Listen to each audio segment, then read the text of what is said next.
మన ప్రభు అయిన యేసుక్రీస్తు నామంలో మీ అందరికీ వందనాలు. రేపు సాయంత్రం 6 గంటల నుండి 8:30 వరకు ఉపవాస ప్రార్థన ఉంటుంది. ప్రతి ఒక్కరు రావాలి.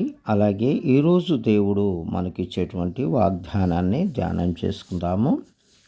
యెషయా గ్రంథము 60వ అధ్యాయం 3వ వచనం. జనములు నీ వెలుగునకు వచ్చెదరు, రాజులు నీ ఉదయకాంతికి వచ్చెదరు.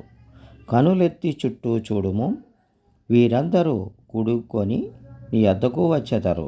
నీ కుమారులు దూరము నుండి వచ్చెదరు, నీ కుమార్తెలు చంకనెత్తబడి వచ్చెదరు.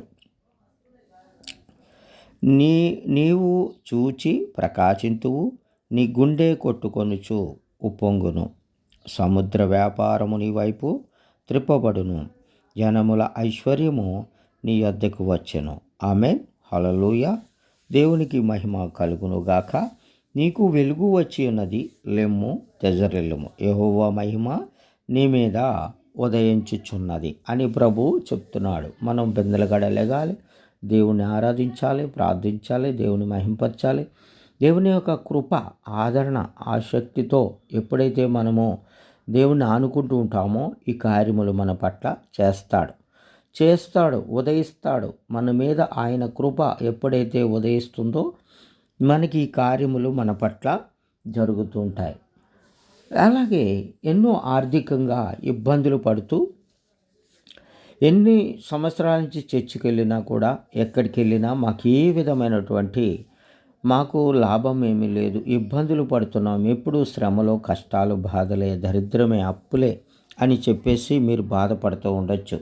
కానీ దేవుని నిమిత్తము మనం ఎంత ప్రయాసపడుతున్నాం. ఆస్తులు, అంతస్తులు, మరి దేవునికి కానుకలు ఇవ్వటం కాదు, కానీ దేవునితో ఎంతసేపు గడుపుతాం.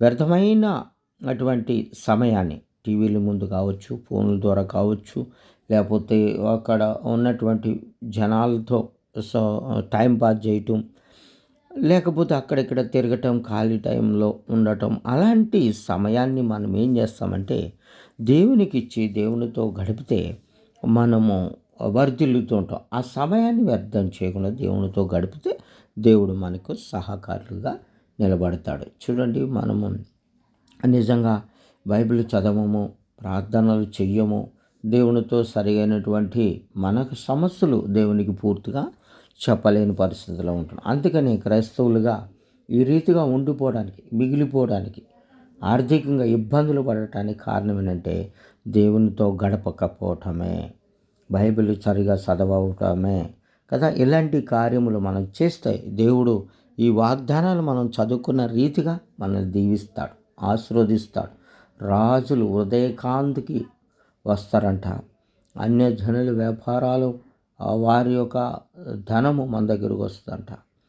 సముద్ర వ్యాపారాలు తిప్పబడతాయని మనం పెందలకాడ లెగిస్తే దేవుని యొక్క ఆత్మ మన మీద ఉదయించినప్పుడు దేవుని కార్యం ఆ దినం అంతా కూడా ఉల్లాసముతో, ఉత్సాహముతో గడుపుతూ ఉండొచ్చు కదండి. మనము వ్యర్థం చేసుకోవద్దు, సమయాన్ని పాడు చేయొద్దు. మరి తప్పకుండా దేవుణ్ణి ఆశ్రయించండి, దేవుని మీద ఆనుకోనండి, దేవుని కార్యాలు తప్పక మనకు జరుగుతాయి. అలాగే రేపు మరి ఉదయము నుంచి సాయంత్రము 8:30 వరకు ఉంటుంది ప్రార్థన, ఉపవాస ప్రార్థన. మీరు ఎవరైనా రావాల్సిన వాళ్ళు రావచ్చు. మీకు వివరాలు ఫోన్ నెంబర్ పెడుతున్నాము, మీరు రావచ్చు. మరి ఉపవాస ప్రార్థనలో పాలు పొందవచ్చు. సాయంత్రం అయితే 6 గంటల నుంచి 8:30 వరకు ప్రార్థన ఉంటుంది. ప్రతి ఒక్కరు వచ్చి పాలు పొందవచ్చు. దేవునికి మహిమ కలుగునుగాక. ఆమేన్, ఆమేన్, ఆమేన్.